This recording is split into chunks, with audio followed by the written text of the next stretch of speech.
On today's Talk of the Town, we're going to be live at Cheekwood, where it is arriving at New York's John F. Kennedy Airport, just reaching the outskirts of the airport right now. We're standing by for some possible departure remarks from Mikhail Gorbachev before he rushes home. The officially stated reason for his going home: to deal with the aftermath of what apparently was a massive and particularly devastating earthquake that may have killed tens of thousands in already politically troubled Soviet Armenia.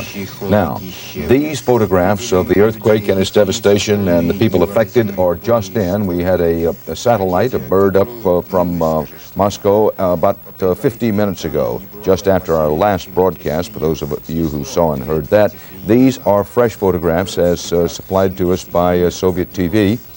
Of what has happened in and around Soviet Armenia. This earthquake was so large that parts of it reached on into neighboring Turkey. We are told now by the Soviets that they believe that half of two key cities were hit particularly hard. Linakan and Kirvokan, that's the second and third largest cities in Armenia, are reported by Radio Moscow to have a combined population of 450,000, and the Soviets report that in the case of one of those cities, Linakan, that possibly as much as 65 to 75% of the city has been destroyed. None of this has been confirmed. This is all according to the Soviets, who by this time are beginning to get more reports and more information from the scene themselves. Keep in mind that any time an earthquake happens, even under in an area of the world where communications are among the best, it's sometimes difficult to find out in the early going exactly what the damage is and what the loss of life is. And in this area of the Soviet Union, communications are far from the best. So those are the latest pictures from the earthquake area. Those are the latest reports from the Soviets. Let's go now to JFK, at John F. Kennedy Airport, where Barry Peterson, our Moscow correspondent, and Bob Schieffer, our chief Washington correspondent, are standing by. Any indication yet, Barry, as to whether we will have a going-away statement by Mikhail Gorbachev? Well, it's unclear. We were told a few moments ago that he might not say anything, and then the same person who told us that said he might. So I think it remains to be seen. doesn't seem to be a compromised position between those two views. Here come the motorcade now, Dan. It's just coming around the side of the airplane. The receiving line is already set up, Dan, out to the ramp of the aircraft. So if Mr. Gorbachev is going to make a speech, the people who would normally listen to him are already out at the aircraft. So we'll just have to wait and see. Worth remembering, Bob, that as he prepares to leave, that Mikhail Gorbachev has already done the major business he came here to do, which was to deliver that speech yesterday morning to the United Nations, the one in which, among other things, he said that he would unilaterally reduce Soviet armed forces over a 2-year period by some 500,000 men. That was the main reason for this trip to the whole Western Hemisphere, and naturally he wanted to do all the other things he planned to do, including going to this trade fair today, but he has done his major business. I think that's true. If I may add, Dan, I think that perhaps if he had not gone through that, if he had not accomplished what he came for, he might have delayed this trip. But today, his schedule was pretty loose. I think he felt that it was improper, inappropriate perhaps, to be seen out sightseeing in New York. And as we're told, he made up his mind quickly and decisively, and that's how it is. And here he is, ready to go back home and deal with his problems back in the USSR. Gorbachev is out of his limousine. You can see him in, it has become his familiar hat and scarf. He had a plaid scarf for this trip. We see some handshaking, and I think he's coming over perhaps to make a statement for us. Walking over to the microphone now, a last farewell statement. Have you seen Mrs. Gorbachev yet, Barry? Mrs. Gorbachev is standing right. Yes, there she is. Right next to him, as she often is.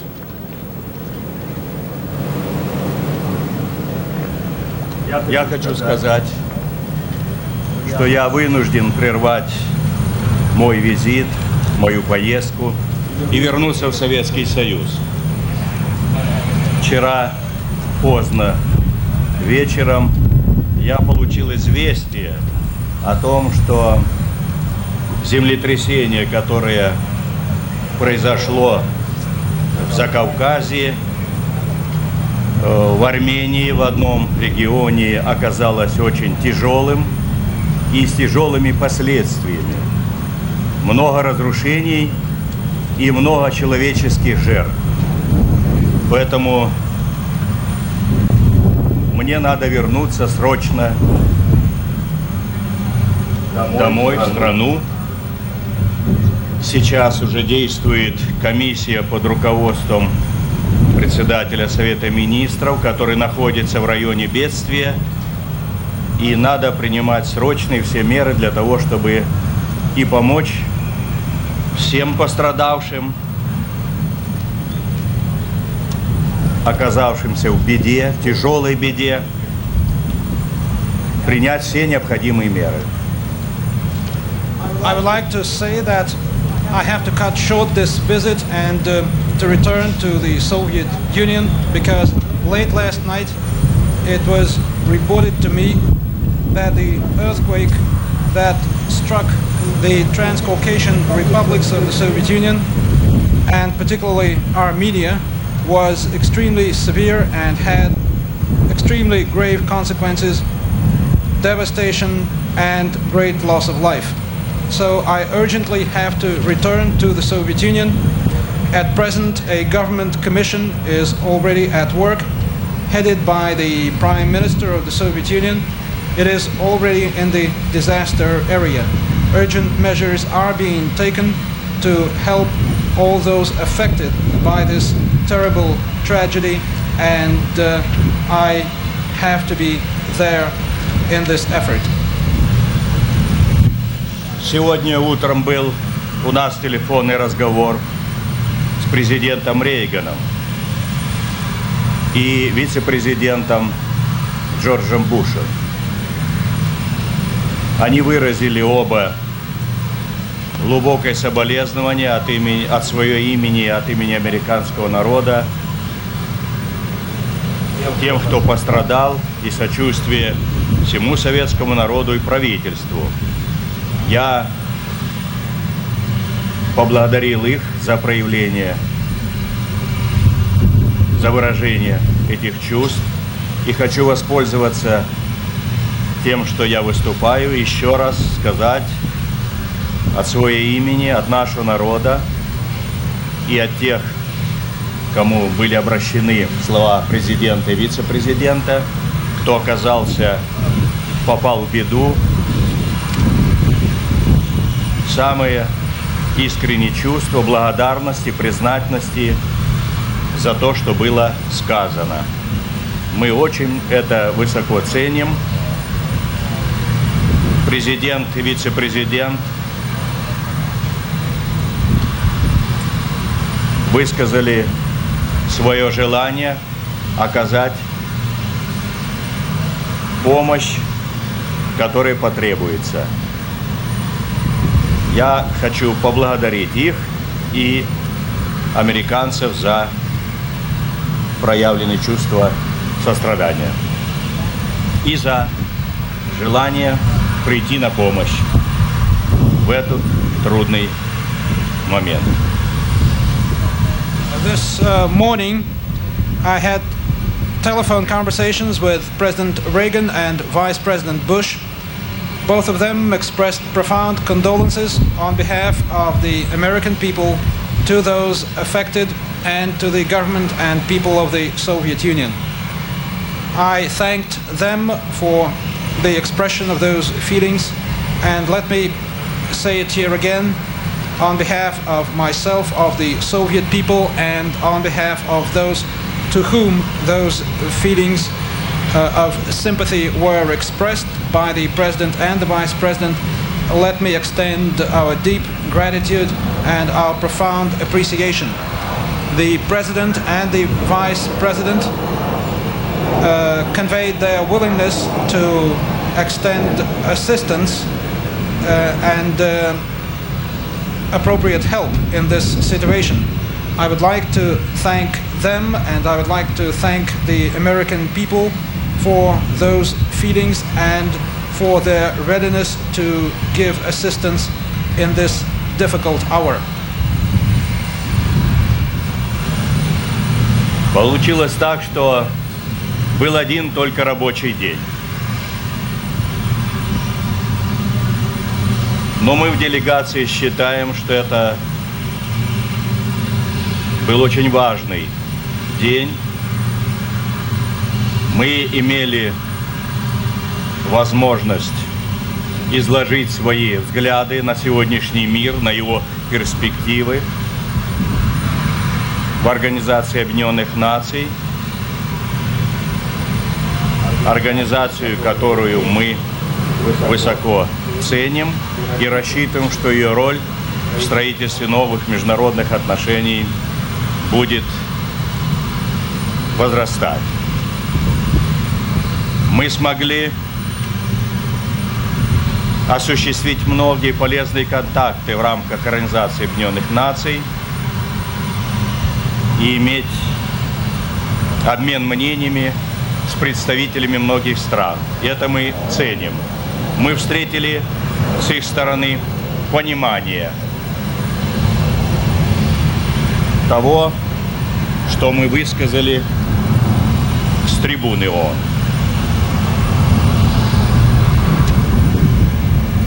It has so happened that we have had only one working day here in New York. But I and my delegation believe that this was a very important day. We were able to set out our views at the United Nations on the world today and on the prospects of the world's development. We did that at the United Nations, an organization which we value very highly and whose role we believe will grow in the development of new international relations.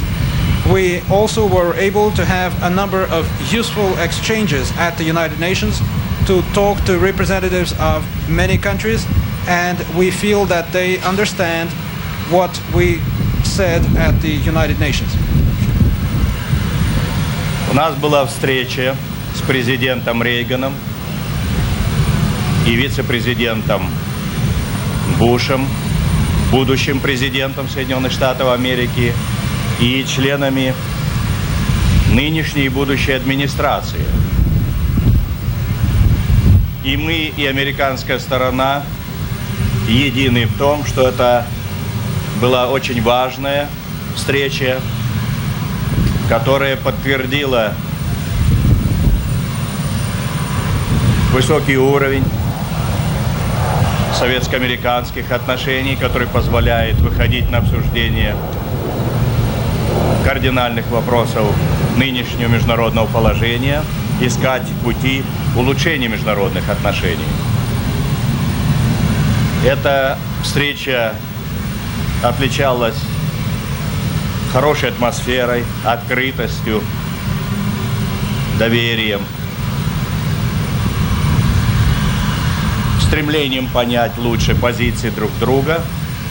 И когда меня вчера попросили одним словом охарактеризовать эту встречу, суть этой встречи, ее главный лейтмотив, то я сказал, что я бы назвал одно слово – преемственность.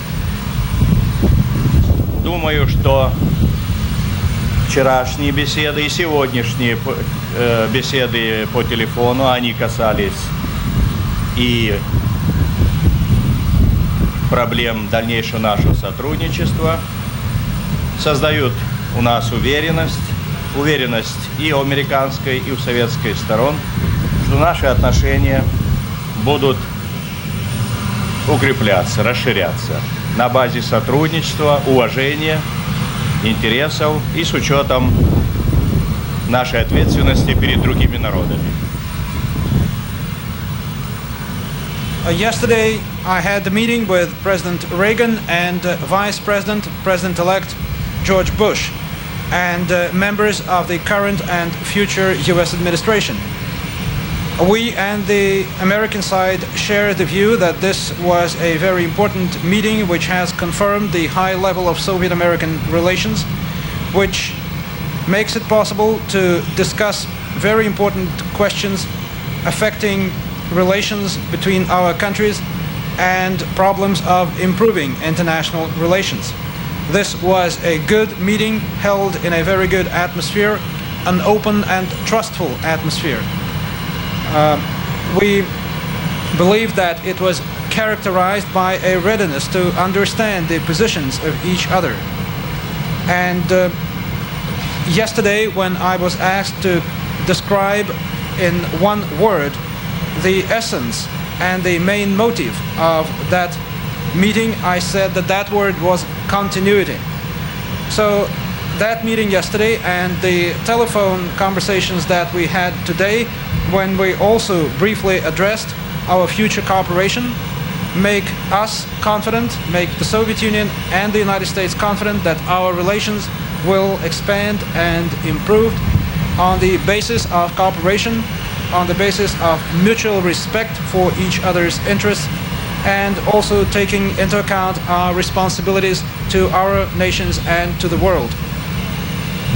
Я бы чувствовал себя плохо, если бы я уехал и не обратился со словами искренней благодарности к нью-йоркцам, жителям Нью-Йорка, за гостеприимство, которое они оказали нам, и за выраженные чувства дружбы в эти дни. Нас это глубоко тронуло. Мы выражаем всем нью-йоркцам сердечную признательность за все это. Мы это очень высоко ценим. Мы думаем, что, может быть, это одно из самых существенных событий одного дня пребывания на американской земле. Мы видим, как нарастает взаимное уважение, расположение, желание сотрудничать и со стороны советского народа, и со стороны американцев. I think I would be remiss in my duty if I went home without saying how much we are grateful to New Yorkers for the hospitality and feelings of friendship that they have been expressing over these days. So to all New Yorkers, our very warm gratitude. We value that very much. We believe that this may have been one of the most important things that happened on this day of our stay in America. That shows increased and increasing respect and friendliness and willingness to cooperate on the part both of the Soviet people and the American people. Впереди трудный путь, но мы уезжаем с чувством уверенности, что мы будем идти по этому пути дальше, развивая, укрепляя то, что уже мы сегодня имеем. Если мы будем действовать так, как мы действуем в последнее время, а может быть и еще что-то прибавим, то, мне кажется, мы можем надеяться на хорошие перспективы в наших отношениях, а это будет иметь и огромное значение для всего мира, для всех народов. The road ahead will be tough, but we will go ahead and we will, I believe, be building on what has been achieved if we act as we have been acting and also maybe add something new. I think that would open up good prospects for our two peoples and will be extremely important for the world as well. До свидания. Благодарю вас. Goodbye and thank you.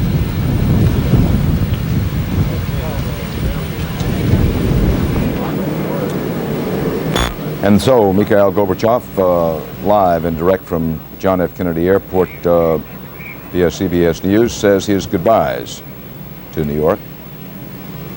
You may have noticed Mrs. Gorbachev standing off to his side, dressed in a leather coat. Yes, it's true that Mrs. Gorbachev has any number of fabulous fur coats, which you've seen her in before. Hold on just a moment. Some other business is going on there. Express our great sorrow for this tragedy in your country.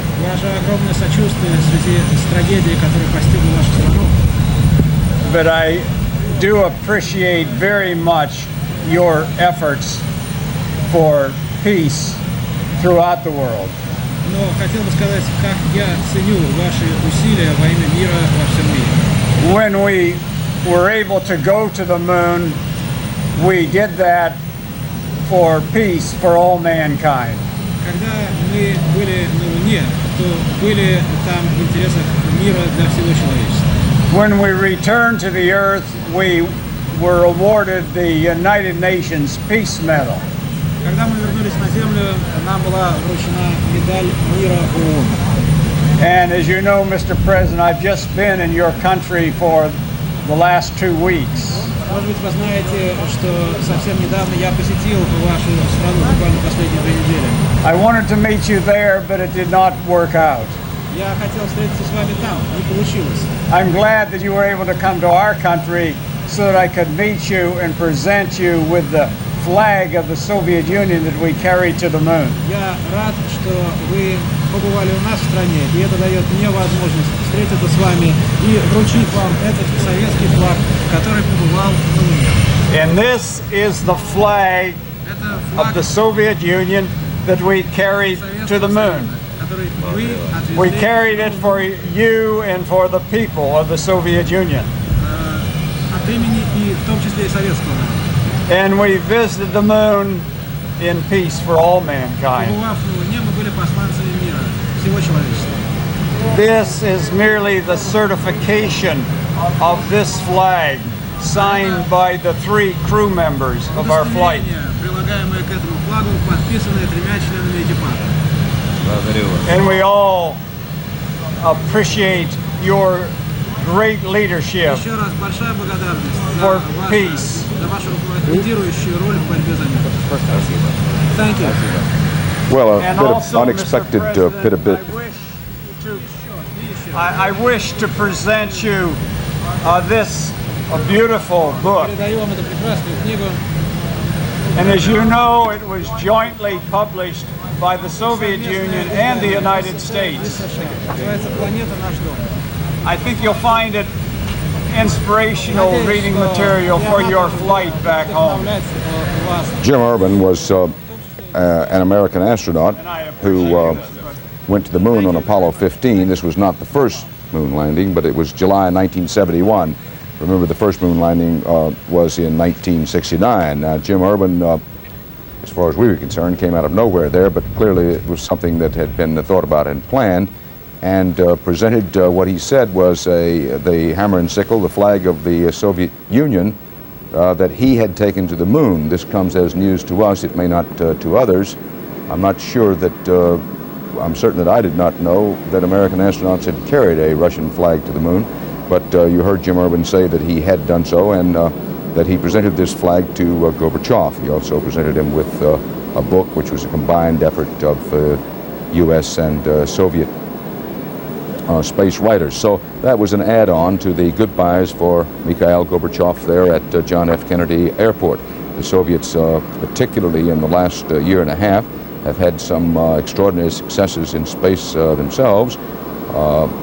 2 notable examples: the recent putting up of their own version of the space shuttle. You recall it looked remarkably like our own. And then they again put up, just after that, 3 cosmonauts, including one from France, to hook up with their long-lasting space station orbiting the Earth. This is live from John F. Kennedy Airport, where standing by are Barry Peterson and Bob Schieffer. Bob, did you have any early indication that this Jim Irvin affair was going to happen?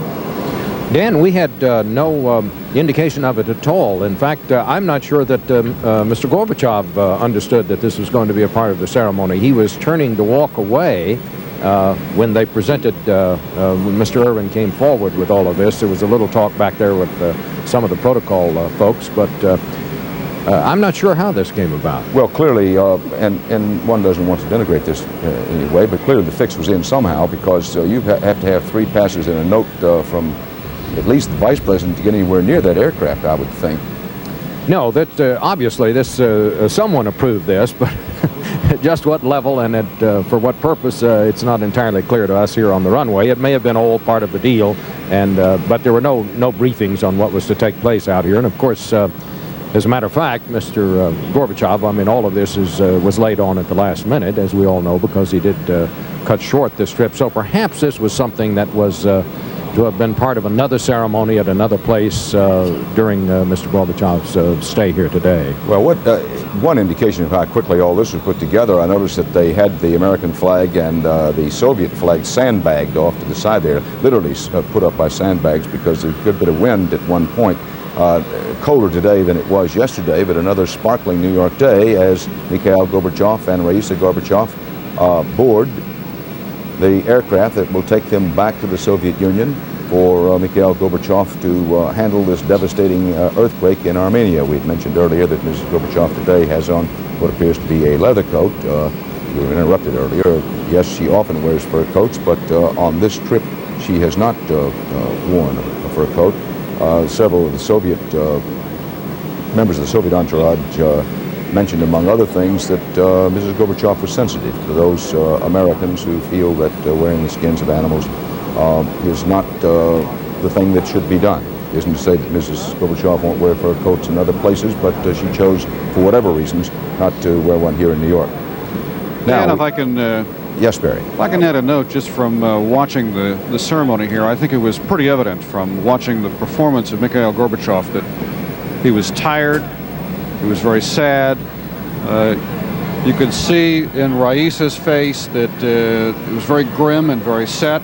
And I must say, from looking at Foreign Minister Shevardnadze, is that he looked like he had been up about as late last night as all of us who were following the developments, and may have gotten up about as early this morning. He looked very, very grim. So obviously they're very upset and very sad. I think that was pretty much, you could see that in their faces. Well, we have new photographs from the earthquake area. Additional photographs have been coming in during the day of the earthquake devastation.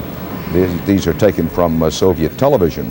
And as the reports come in more and more, it appears quite clear that for whatever other troubles he may be having in the area, and for whatever other reasons he may have wanted to go back to the Soviet Union, that this earthquake was reason enough. The indications now are that the second and third largest cities in Armenia, as you look at these fresh photographs of the damage, the cities of Lenikayan and Kirovakan, the second and third largest cities, were particularly hard hit, and those being cities, you can imagine what the devastation may have been in small cities and towns around that. This is according to Radio Moscow. In the case of the second largest city, Leninakan, the Soviet television indicates that perhaps as much as 65 to 75% of the main city would have been destroyed. And the unconfirmed reports from Radio Moscow are that possibly tens of thousands of persons have been killed. We emphasize again that communications in this part of the Soviet Union are not the best, and that the Soviets themselves may not yet know the full extent of the devastation, loss of life, and number of people injured in this. Margaret Thatcher may have said it about as well as anyone, as she often does, having her command of the English language this morning, when she said, and I quote, "Mr. Gorbachev naturally wanted to go home. Home is where he should be in a terrible tragedy like that. We're all human flesh and blood, and every world politician understands that in these circumstances, other plans must be postponed." Bill Plant is standing by at the White House with additional information. Bill? Dan, the White House is expecting to hear from the Soviet ambassador to the United States sometime later today for a further update on the damage assessment as it comes in. And when they do, they'll be prepared to pass along any request for aid to the United States Agency for International Development or other appropriate relief agencies. But as yet, there's no specific request. But officials here reiterate what the president told Mr. Gorbachev over the phone this morning, that the U.S. does stand ready to help and assist in any way possible. Dan? Thanks, Bill. Joining us now from our Los Angeles bureau, Dr. Robert Gale, who played such a prominent role in helping the Soviets respond to the Chernobyl nuclear disaster. Thank you for coming in and speaking with us, Dr. Gale. It's good to see you again. How do the Soviets respond to a disaster such as this? Is the Army in charge? And I think they are, by and large, well organized. They were caught a bit off balance with Chernobyl. But I think they can respond as well as most nations. But an accident of this magnitude is really beyond an immediate, complete, adequate response without additional help from all of us. One reason that you went to the Soviet Union is because you were an expert, as much as anyone can be, on the particular kinds of wounds that are suffered in nuclear disasters. Now, this is a natural disaster of a completely different sort. Given your experience and your opinion as a physician, the Soviets will have as much as they need to respond to this disaster? I recognize we're having some audio problems. I've got it now. The question was that, pointing out that a nuclear disaster is one thing, and that you went to the Soviet Union because you're an expert in treating those kinds of wounds. This is a natural disaster. An earthquake is the kind of thing that, unfortunately, we've had all too much experience with. What kind of help will the Soviets be in most need from the outside? Well, there are the immediate casualties. Just getting these people to the hospital, getting an intravenous line, giving them blood product support is a major challenge and would require tremendous resources. And these probably need to be done immediately. And I think that governmental aid is important, but probably the private individuals can help as well. And then one has to deal with housing, with feeding, and this is the place for the Red Cross and for American governmental bodies. I've been in touch with the Soviets this morning, and I've told them that Americans are anxious to help, and I'd be willing to come at their request. The voice is that of Dr. Robert Gale. In our Los Angeles bureau, the photographs are of Mikhail Gorbachev's aircraft being pulled away from the ramp at John F. Kennedy Airport to begin its trip back to the Soviet Union. Dr. Gale, after the Chernobyl disaster, was the Army in outright charge of the whole area when you arrived? Well, by official Soviet plans, the civil defense people should have been, but the Army stepped in quickly, and that was necessary, and I suspect that the same would happen here. As we watch the Gorbachev plane prepare to taxi and take off from JFK, in our New York studios is Ed Hewitt, a senior fellow at the Brookings Institution, who was with us today to talk about some of the things that Gorbachev is going to propose on trade, but the story is developed in a different way. Thank you for being with us, Mr. Hewitt. Do you believe that Gorbachev is going back for the reasons stated, and that's the only reason he's going back? Yeah, I suspect that is the reason he's going. It shows in a way how much of a Western-type politician he is, that with a crisis like this sort, he goes back. He must also know that what's going to happen over the next few months may be more equivalent to what happened in Mexico than anything else. That is, you'll start hearing tremendous complaints about the Soviet construction industry, about the flimsy construction of many buildings, and the fact, of course, that it happened to Armenia means that he has to get back and get back quickly. Dr. Gale, if you're still with us, you've spoken with Gorbachev himself, have you not? Yes, I've seen Mr. Gorbachev in a very similar situation. I saw him just after the Chernobyl accident, and I was impressed with two things. One is he has this tremendous personal feeling to the victims, a sympathy with them, and I have no question that he had to go back immediately. But he can stay rather cool under fire, and he'll get back, and I'm sure he'll get the Politburo quickly organized and intervene, and I think both of these things played a role. I have no question that his returning is a direct result of this accident. Well, Ed Hewitt, when the earthquake struck Mexico City, the government appointed, in effect, a commission. They investigated, and they finally said, well, a lot of the death and destruction was due to faulty construction. Now, faulty construction, as you mentioned earlier, is a common complaint in the Soviet Union, isn't it? And one of the things that Gorbachev has been trying to reform. No, it is one of the things he's been trying to reform. I mean, he already has his commission. headed by Prime Minister Ryzhkov.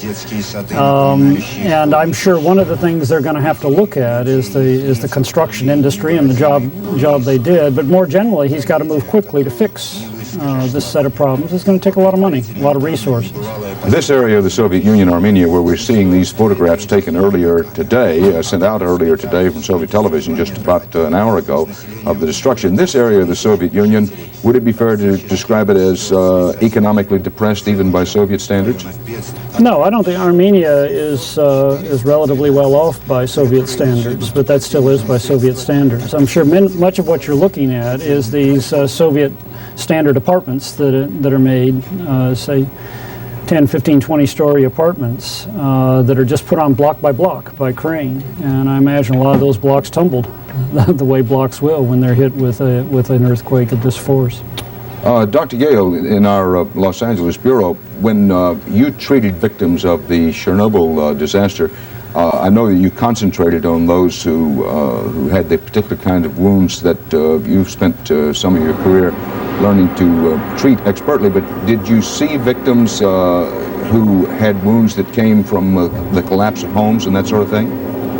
No, but we saw trauma victims, and the name of the game here is to try to figure out whose life can be saved and identify. We call it triage, but you have to get those people who can be saved into the hospital, get intravenous lines into them, get blood products in, and sort out those that just need first aid care. And the Soviets actually are very, very good at the latter, that is, in sorting people out and administering first aid. They're quite efficient at that. I think they could use some help on the in-hospital part of this.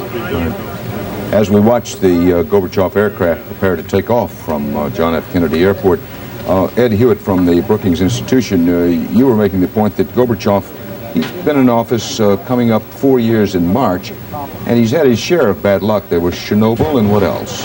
Well, he started, when he came in 85, oil prices started to fall, so that oil, which is their major export, was suddenly worth much less. They can buy about a third as much German machinery today as they could 3 years ago.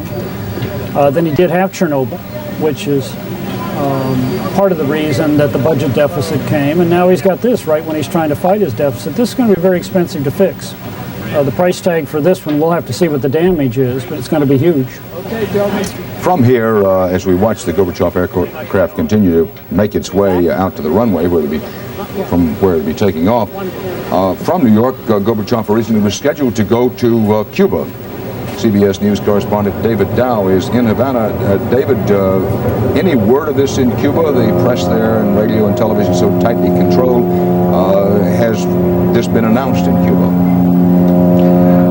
Even before dawn, Dan, this development was quite well known. It was on the radio, it was on television, and just a few minutes ago, a letter to Mr. Gorbachev from Fidel Castro was read to newsmen here at this hotel, in which Mr. Castro expressed his deep sympathy for the Soviets, the victims of this earthquake, said that he had anticipated the visit of Mr. Gorbachev with great enthusiasm, but understood the conditions under which it would be canceled, considered it a postponement, not a cancellation, and volunteered even to send aid to the Soviets, if you will, to send a contingent of construction workers and others to help out in the Soviet Union. There had been well-publicized differences between the two leaders, but the visit here was keenly anticipated. A big welcome had been planned for Mr. Gorbachev. Now that'll be delayed. The pictures of the Gorbachev plane at John F. Kennedy Airport, the voices of CBS News correspondent David Dow in Cuba. David, a number of diplomats, and not all of them Americans, were speculating today that while he certainly would be concerned, and genuinely so, about the tragedy of the Soviet Union, that Fidel Castro might be relieved that Gorbachev's trip to Cuba is off, partly because of the continuing reports that Gorbachev came prepared to talk to Castro about a whole new Soviet-American-Cuban relationship. Any sign or word of that in Cuba?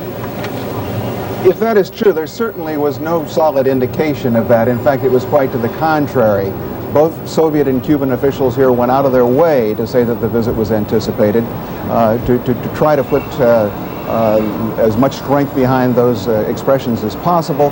One Soviet official here said that, sure, they understood there were differences between the two leaders. They anticipated there would be some strong words in private, but they understood Mr. Castro's position. The translation of that is, if anything was going on, any new arrangement, any new pressure by Gorbachev, or for that matter, instructions to Fidel Castro, that they weren't going to talk about it. As the Gorbachev plane continues to maneuver for position at JFK, Betsy Aaron is outside the Soviet mission to the UN in Midtown Manhattan. Before he left, Betsy, Soviet leader Gorbachev dealt with the Armenian crisis right from that mission, did he not? Yes, he did, Dan. 6 bishops representing the worldwide Armenian Church came to the mission to meet with representatives of the Soviet government. They claim that they didn't ask to meet with President Gorbachev. They did meet with very high-ranking administrators. They said that they were here basically first to talk about the earthquake, and they are very pleased that President Gorbachev is going directly to Armenia to survey the damage personally. But then they took on the problems of Armenia, and in their words, they said they spoke in a very demanding way, asking for help to stop the troubles in Armenia. Well, and those troubles in Armenia, which those who followed the story, part of the... This is a Channel 5 Good News. With the neighboring state of Azerbaijan, a part of the undertow is concern in Moscow and the Kremlin, and that would include Gorbachev, about the possible rise of fundamentalist Mohammedism inside the Soviet Union, and Ayatollah Khomeini kind of Muslim zealotry. One tends to forget that the Soviets have a fairly large population of Muslim heritage. Exact figures unknown, but estimates range up to 55, 60 million Soviets or above. Ed Hewitt, all of this in the background of Gorbachev's difficulties holding the various ethnic traditions of the Soviet Union together, try to keep their loyalty to the Kremlin. This is one of the reasons the Soviet military has had to be so active in Armenia. This earthquake situation can do nothing but complicate that. It makes it worse. It's a stew that none of us know how he's going to get out of. It isn't that he has to keep their loyalty, he has to earn it. I mean, really, he has to begin anew to set up relations with the republics and this 100 or so nationalities. And I don't envy him that task.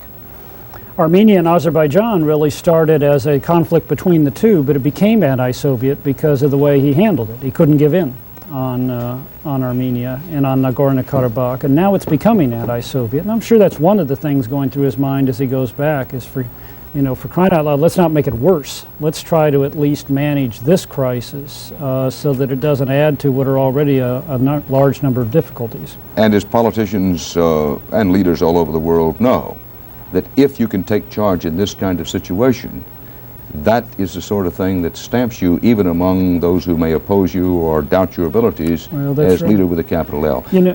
Ed Hewitt, thank you very much for being with us.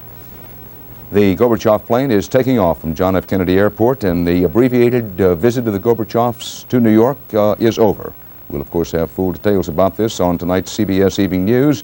The President has a news conference tonight at 8, 48 hours on the Gorbachev visit tonight at 8:30 Eastern Time. Until then, Dan Rather, see you later.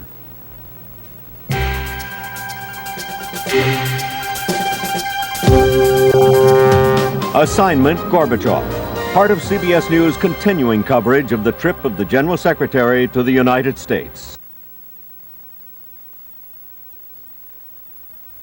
This is a Channel 5 Good News.